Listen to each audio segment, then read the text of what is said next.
इस वीडियो को लाइक करें, हमारे चैनल को सब्सक्राइब कर बेल आइकन जरूर प्रेस करें हमारी न्यू वीडियो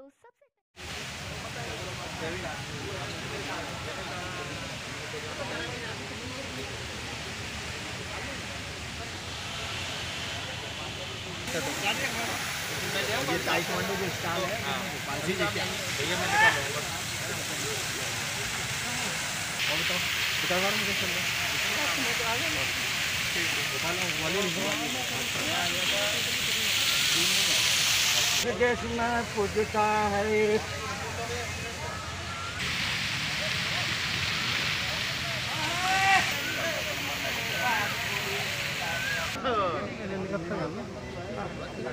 अरे निकल जाना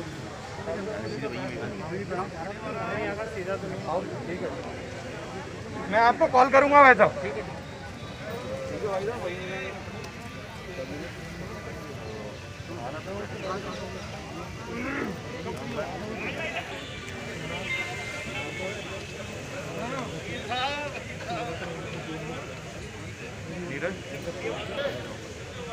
मैं कहूँगा सब आगे जा रहे हैं सब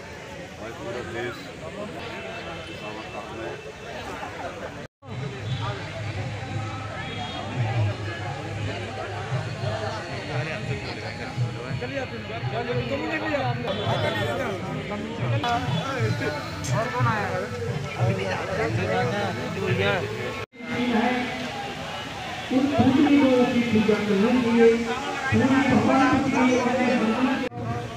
आज बाबा साहब की आज 130 जन्मदिन है, उसको जयंती के रूप में मनाया जाता है। आज भारत में 130 वर्ष पहले की व्यवस्था में महान मसीहा ने जिस दिन धरती पर जन्म लिया था तब मानव में बहुत दूरियां बनी हुई थी।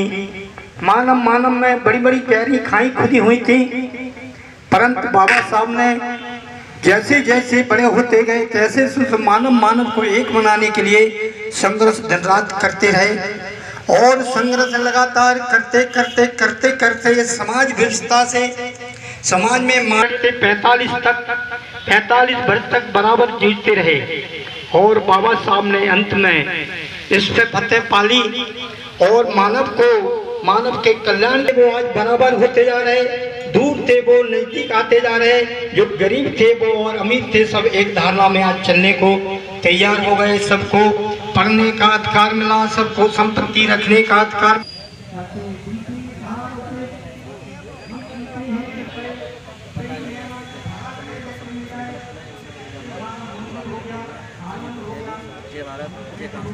जय जय जय जय जय भीम जय भीम जय जय जय जय जय भीम जय भीम जय भीम जय जय जय जय जय भीम जय भीम जय भीम। जब तक सूरज चांद रहेगा बाबा तेरा नाम रहेगा, जब तक सूरज चांद रहेगा बाबा तेरा नाम रहेगा।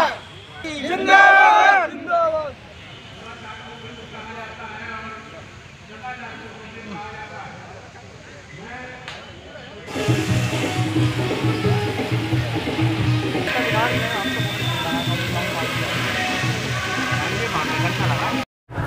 नमस्कार साथियों, एक देश एक आवाज़ न्यूज़ में आपका स्वागत है। जैसे कि आज 14 अप्रैल है, बाबा साहब की जयंती है और हम आए हुए हैं फूलबाग मैदान में और काफ़ी लोग यहाँ पे बाबा साहब को श्रद्धांजलि देने आए हुए हैं। कई वरिष्ठ समाज सेवी और युवा नेता भी हमारे साथ मौजूद हैं। हम जानना चाहेंगे आज जो बाबा साहब की जयंती है और कोविड भी चल रहा है इस समय, सेकेंड स्टेज है कोविड की, उसका भी पालन करते हुए यहाँ पे अभी हर्षोल्लास से बाबा साहब की जयंती मना रहे हैं। हम जानना चाहेंगे वरिष्ठ पार्षद महोदय से कि कोविड के बीच और लॉकडाउन के बीच इतनी समस्याओं के बीच भी हम बाबा साहब की यहाँ जयंती सेलिब्रेट कर रहे हैं, लेकिन जो शासन का रवैया है वो किस तरह का है और लोगों की कितनी मदद कर रहे हैं?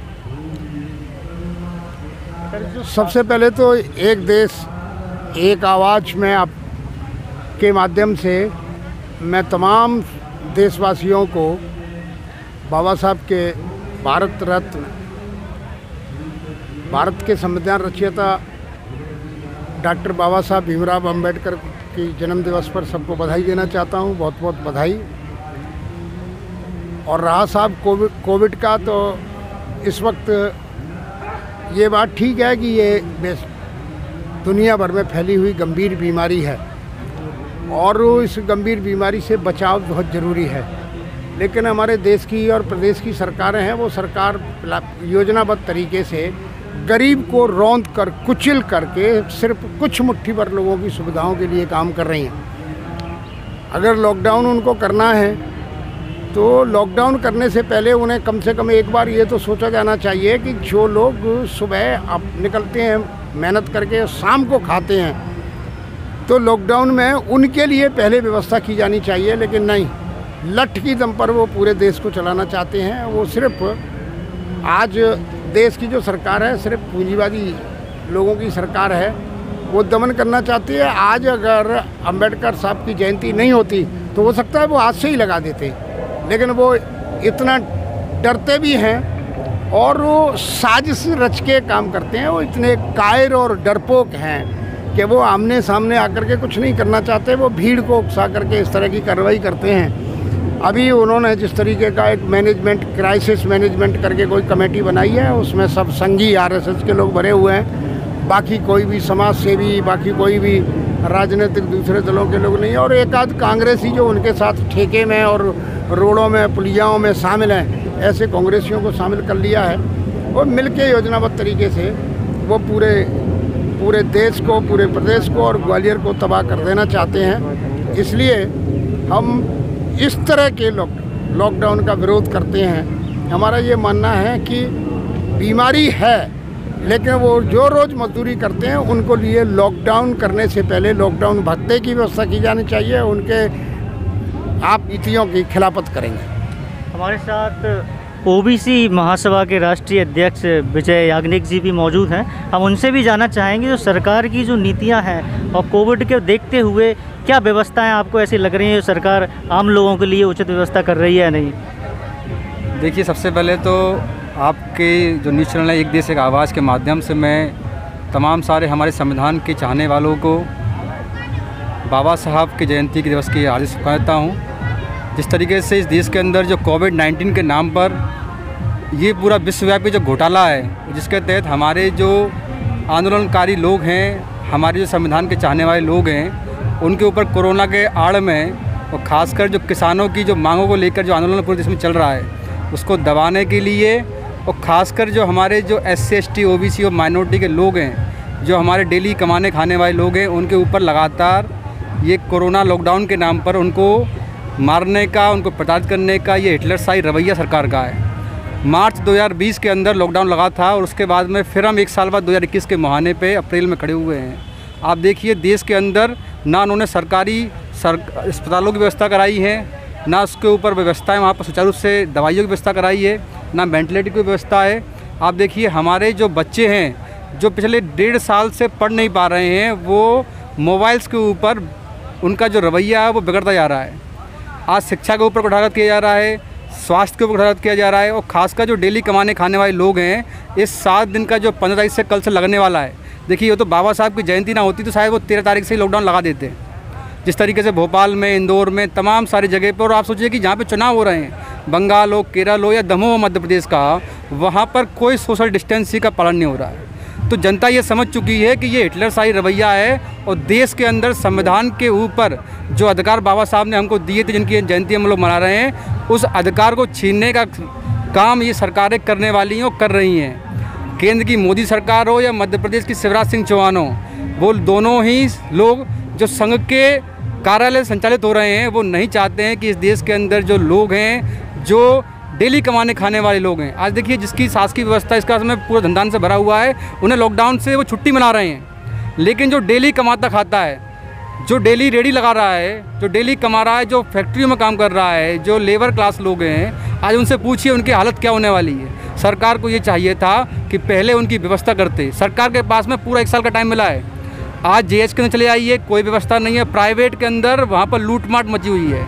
आप कोरोना पॉजिटिव हो जाइए, लाखों रुपए का आपका घर बार सब बेच जाएगा। और उसके बाद भी जीवने की कोई भी गारंटी नहीं है। तो मेरा तो आपके माध्यम से यही है कि सरकार को पहले हमारे जो लोग हैं, जो गरीब लोग हैं, जो मध्यम वर्गीय परिवार के लोग हैं, उनके लिए व्यवस्था करनी चाहिए थी। उसके बाद में लॉकडाउन का विकल्प अपनाना चाहिए था। जी साथियों, जय भीम। मैं रूपेश बौद्ध मुरैना से हूँ, पूर्व संयोजक रहा हूँ बसपा का, और इस समय सामाजिक स्वच्छंदक के रूप में मैं काम करता हूँ। और आज बाबा साहब की जयंती पर आप सभी देशवासियों को मेरी ओर से शुभ एवं मंगल कामनाएं। जैसे कि आप देख रहे हैं, कोरोना जैसी खतरनाक बीमारी भी शुरू हो चुकी है यहाँ पर, और पूरे ऑल इंडिया में उसका प्रकोप है। इसके बीच भी हम लोग यहाँ पे इकट्ठे हुए हैं, बाबा साहब की जयंती सेलिब्रेट कर रहे हैं। तो क्या क्या हमें बचाव के साथ एक जगह से दूसरी जगह जाना चाहिए, और कैसे हम अपने काम भी करते हुए बाबा साहब की जयंती हम आराम से मना सकते हैं। बाबा साहब की जयंती में कोविड-19 का पूरा हम लोग उसका वो कर रहे हैं, पालन करते हुए हम प्रशासन और शासन की बताई हुई गाइडलाइन के अकॉर्डिंग हम काम कर रहे हैं। हमारे मास्क हैं, हमारे पास मास्क हैं, मेरे पास भी, और सभी सैनिटाइज़र वगैरह हमारे जितने भी अम्बेडकरवादी साथी हैं और जो मनाने आ रहे हैं वो डिस्टेंस का पालन करते हुए इस काम को पूरा कर रहे हैं। बाबा साहब की जयंती इसी प्रकार देश में मनाते हुए काम कर रहे हैं। सर, जैसे कि आज देख रहे हैं हम, कोविड के बीच में भी बाबा साहब का हम जन्मदिन आज मना रहे हैं, सेलिब्रेट कर रहे हैं। तो क्या क्या हमें सावधानियां बरतनी चाहिए, और आपके क्या सुझाव हैं लोगों के लिए? देखिए, सबसे पहले तो इस आज के युग में जो कोविड-19 का वो चल रहा है, उसके लिए सबसे पहले हमें अपनी प्रतिरोधक क्षमता मजबूत रखना चाहिए। यदि प्रतिरोधक क्षमता मजबूत है तो कोरोना आपका कुछ नहीं बिगाड़ने वाला है।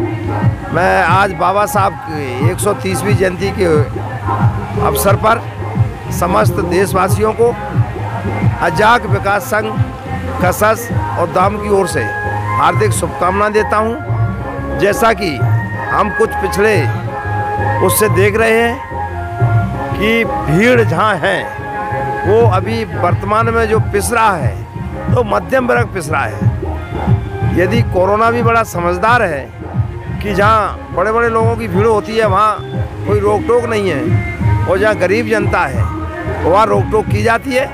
ये सही है कि कोरोना है, लेकिन सावधानी ही सबसे बड़ी सतर्कता है। हम सावधान रहेंगे, हम सुरक्षित रहेंगे, अपने परिवार को सुरक्षित रहेंगे, देश सुरक्षित रहेगा। अन्यथा स्थिति बहुत विकराल है देश में।